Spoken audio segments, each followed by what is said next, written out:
So, what's been coming up for me lately is just a tremendous amount of fear.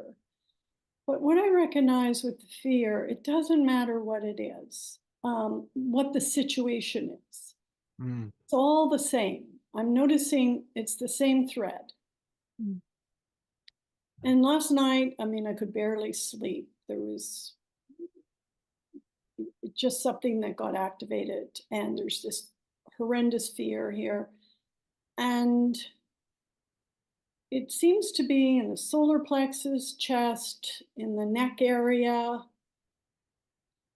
And I was trying to feel into it during the meditation, but it feels like like concrete. dang, yeah. um, and it's like there's a scream, like it doesn't want to be penetrated. Is this something that you've had for a long time? Oh yeah, no, this is big, yeah, and it's connected to seeing that all the fear that arises is coming from the same place. Mm, yeah. Do you have trying to figure out how to start that question? Um,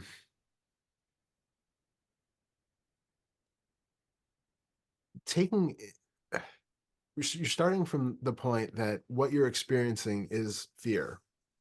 Mhm. And if we question that, if we take off that label and just come to what is actually in the body, what is it about the situations that seem to be connected to fear in the uh let me ask it differently. Why is it that you are assuming that it's fear that is connecting all of these different situations? There's a desire to run. I'm not safe. And do you feel like that's a true statement in those situations, or is this something that feels like it's an over Um, I mean, but the mind can make an element of truth in anything. but for you, Um, in that and moment. maybe it's more to like I need a solution. to I need a certainty. I need an answer. I need a resolution of whatever's arising. I can we be need to more specific? understand. Yeah, can we be a little more specific? Is it so are all of these situations in which you feel this fear and this need to run, is it all because there is this feeling of uncertainty and there's an anxiety about not having a sense of knowing and stability? It's the not knowing and a sense of stability. Yeah. May I ask? Yeah, please. I'm thinking you said that it arose when you were lying in bed, um, and clearly then it, unless there was an axe murderer in your bedroom, then it was something that happened in your mind that gave you the feeling of fear. So there's Yes. there's a thought that is triggering a sensation in the body.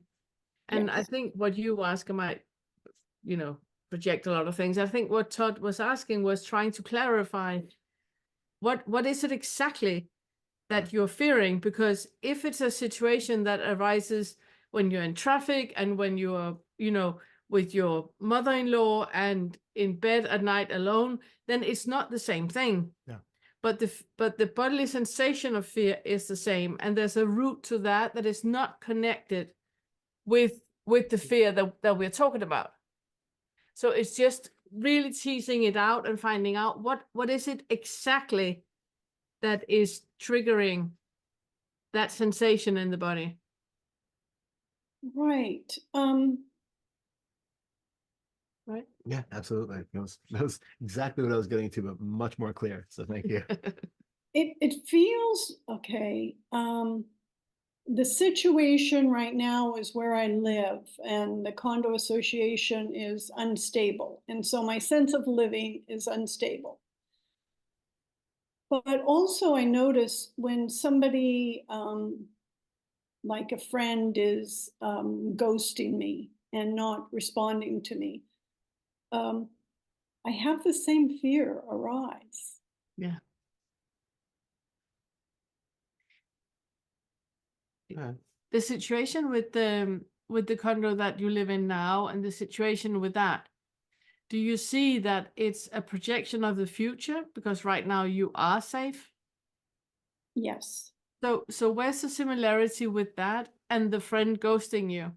Because a friend is not ghosting you, a friend is just not contacting you when you want the friend to contact you. Right. So it's the same mind created downward spiral, which is Yeah. not connected to anything in real life. You're creating a scenario and then you're creating a connection which is not there. Right. And those two things are fantasy that is just happening. But those two are happening, and what is happening in the body is another thing. And it's that body part that we're interested in. Because Okay. the way that we see it is that something is arising in the body and then you are attaching a thought to it. Mm. Right. So if you have a sensation of I can't breathe, there's something in the solar plexus, there's something here, that is fear. Now I'm slowing down, slowing down, slowing down. But that is fear. What am I afraid? Ooh, my friend was ghosting me. Ooh, I'm not safe here in my condo. So those might not have anything to do with Mhm. what is happening in the body.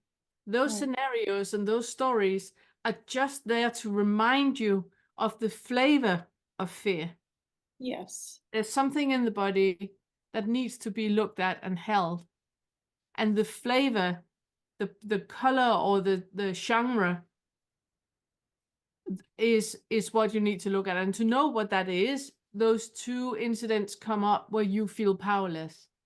Yes. So And it's there's just about exactly, it's about a feeling of powerlessness, fear in your powerlessness. That something is happening that is out of your reach. yes.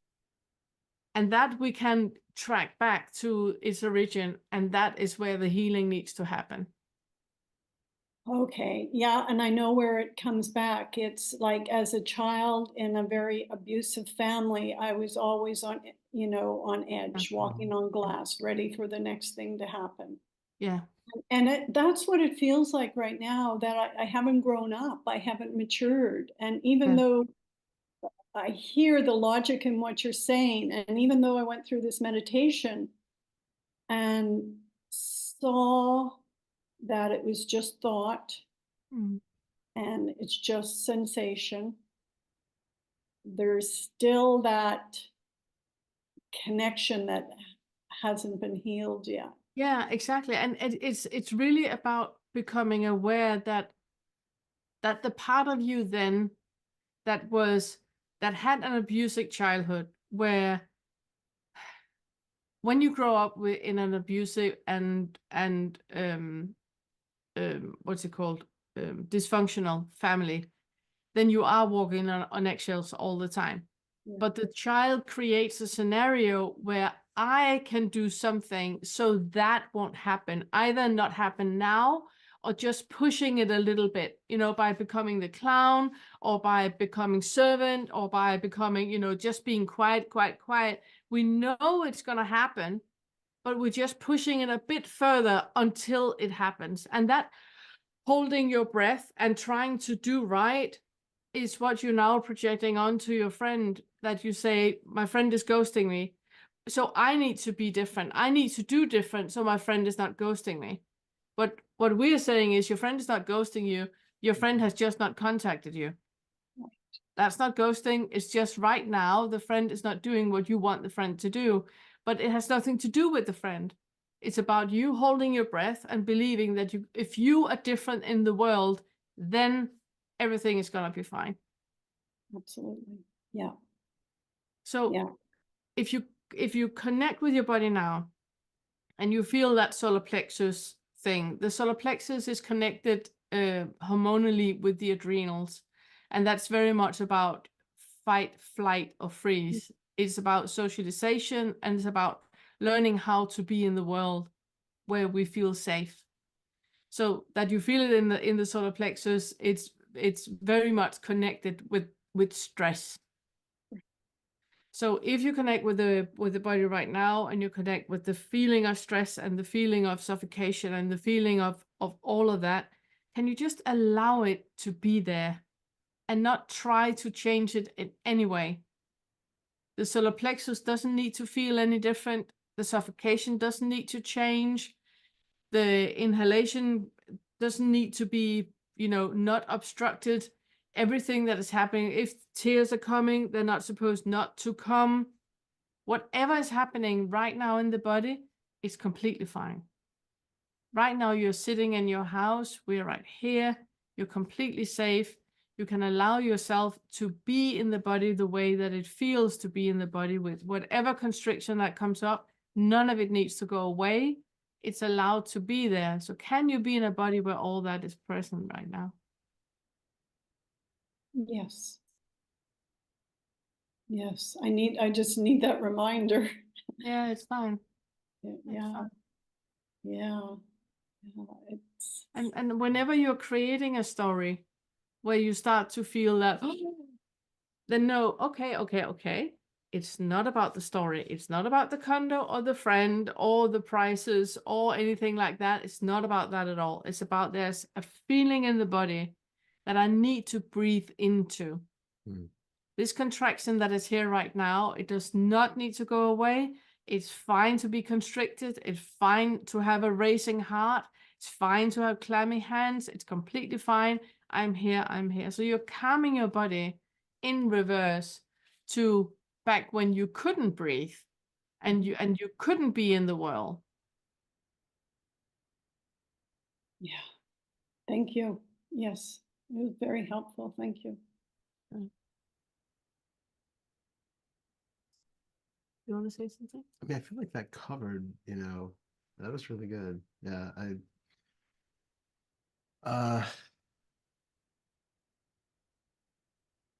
feel like it was going to go into a long tangent if I go to anything else. Long tangents are fine.